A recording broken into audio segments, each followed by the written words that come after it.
Bugungi sizlarga ko'rsatmoqchi bo'lgan mahsulotimiz UAJTlar bo'ladi. Ya'ni havo namlantirgichlar bo'ladi. Bu narsani ba'zilar yozda ko'p ishlatar ekan, ammo buning asosiy ishlatiladigan vaqti bu qish fasli bo'ladi. Chunki qish faslida hamma xonalarni yopib qo'yib isitadi. Ya'ni tashqi muhitdan uziladi. Derazalarni yopadi, eshiklarni yopadi va xonalarda isitadi, pechkalar qo'yadi, elektron pechkalar yoki har xil pechkalardan foydalanadi. Bu esa havoning qurib ketishiga, ya'ni havo namligining qurib ketishiga sabab bo'ladi. Shu sababli bu havo namlantirgichlarning asosiy ishlatiladigan vaqti bu qish fasli bo'ladi. Ya'ni yoz faslida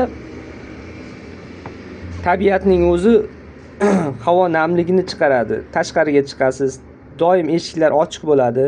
Tabiatning o'zi namlikni chiqarib beradi. Ammo qish faslida esa eshiklar, derazalar yopiq bo'lganligi sababli bu narsadan mahrum bo'ladi. Ya'ni havo namlanmay qoladi. Va mana shunaqa havo namlantirgichdan foydalanishga majbur bo'lishadi ko'pchilik. Shu sababli biz sizlarga hozir har qanaqa havo namlantirgichlarni tanishtirib o'tamiz. Qish fasli uchun munosib bo'ladigan havo namlantirgichlar mana shu ko'rib turganingizda har xil turlardan bor. Mana bu ko'rinishi bor. Chiroyli dizaynga ega. Mana bu joylarida svetlari bor, yonib turadi. Sensorli. Bu yerdan esa havo namlantirib chiqarib beradi. Ichiga suv solib qo'yasiz. Mana bu esa zaryadchi joy, o'zida kabellari bo'ladi. Ko'rinishi bunaqa ko'rinishi bor va mana bunaqa ko'rinishi bor. Bunda ham o'zining svetlari bor. Yorug' berib turadi, svetilnik vazifasini ham bajaradi va chiroyli nurli svet bo'lib turadi. Mana bu joyidan quvvatlagich zaryadkaga qo'yiladi, tokka ulangan holda ishlaydi. Mana bu knopkasi. Bu yerda esa chiqarib beradi bug'lantirib havoni. Keyin esa mana bunaqa turlardan ham bor. Ko'rinishi mana shunaqa holatda bo'ladi. Xo'p, bunga ham kabel qo'yiladi. Ko'rinish shunaqa ixcham dizaynda bo'ladi. Agarda sizga chiroyli tabiatni manzarasini berib turadigan bo'lsa, mana bunaqasini olsangiz bo'ladi. Daraxtlari bor, toshlari bor ichida. Har xil bo'lib turadi. Bizda kabeli bor. Mana bu yerda esa havoni namlantirib chiqarib berib turadi. Ko'rinishi shunaqa holatda bo'ladi. Masalan, qish fasllarida bu juda ham kerakli narsa hisoblanadi. Ya'ni xona haroratida namlik bo'lmaganda teri qichishi, allergik dermatitlar bo'lishi mumkin. Ya'ni teri qurib ketganda qichishlar paydo bo'ladi, yaralar hosil bo'lib qolishi mumkin. Tomog'ingiz qurib ketishi va yo'tal paydo bo'lishi mumkin. Ya'ni tomoq qurigandan keyin tashqariga chiqqaningizda yo'tal hosil bo'ladi. Yo'tal bo'lishingiz mumkin. Tez kasal bo'lishingizga olib keladi, xona namligi yetarli bo'lmaganda. Shu sababli qish vaqtida mana shunaqa UAJTlardan, havo namlantirgichlardan foydalansangiz juda maqsadga muvofiq bo'ladi. Unaqa qimmat narxda turmaydi. Mana bunisi 65 ming so'm turadi.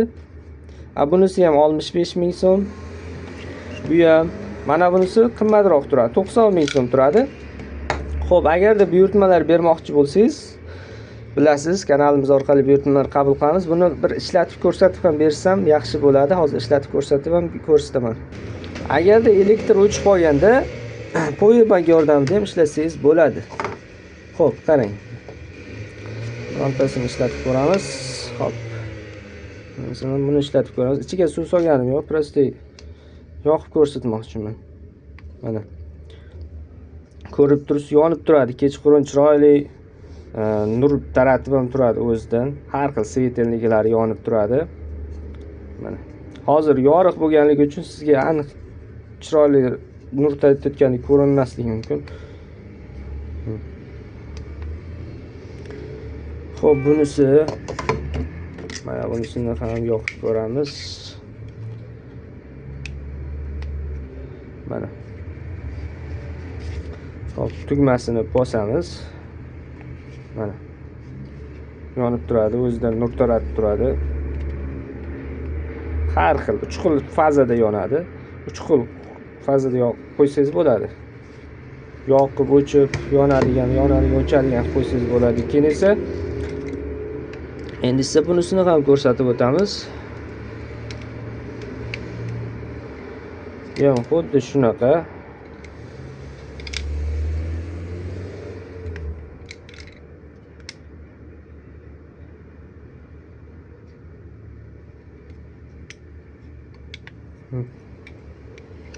Suv solish kerak ekan. Hop. Xo'p, endi bu ko'zalisini anosi boshqacharoq ekan. Mikro Android ketmaydi ekan. Xo'p, bu kabel ichida edi. Xo'p, mana shu bu ham xuddi shunaqa yonib turadi. Bu korobkasini ichida ochib o'tirmadim. Bemalol yoqib ishlatib ko'rsangiz bo'ladi, ishlatsangiz bo'ladi. Mana shunaqa narsalardan foydalanib, chiroyli ham dizayn uyingizga qo'yib qo'ysangiz antiqa bir chiroyli bo'lib turadi. Mana bunaqani olsangiz. Xo'p, kanalimiz a'zolari ko'rsatmoqchi bo'lgan mahsulotlarimiz mana shulardan iborat. Bularga oddiy kran suvdan quyib bo'lmaydi. Mana bu joyi filtri buziladi, tuz to'planib buzilishi mumkin. Shuning uchun distillangan, filtrlangan suvdan foydalansangiz uzoqroq vaqt ishlatasiz va sizga uzoqroq vaqt xizmat qiladi. Chunki ba'zi kran suvlari, ya'ni ichadigan ichimlik suvlarining ayrimlari tuzli bo'ladi. Tuzli suvlar mana bu yerga tuz to'planib filtrini filtr buzilib qoladi. Shuning uchun distillangan suvlardan foydalangan maqsadga muvofiq bo'ladi. Videomiz manfaatli bo'lgan bo'lsa, agarda kanalimiz orqali buyurtmalar bermoqchi bo'lsangiz, kanalimizga o'tib buyurtmalar berishingiz mumkin. Har qanday viloyatga yetkazib berish xizmatlari mavjud bizda. Yetkazib berish xizmatlari mavjud. Videomiz manfaatli bo'lgan bo'lsa, foydali bo'lgan bo'lsa, bizlarni kuzatib boring. Hozircha xayr, salomat bo'ling.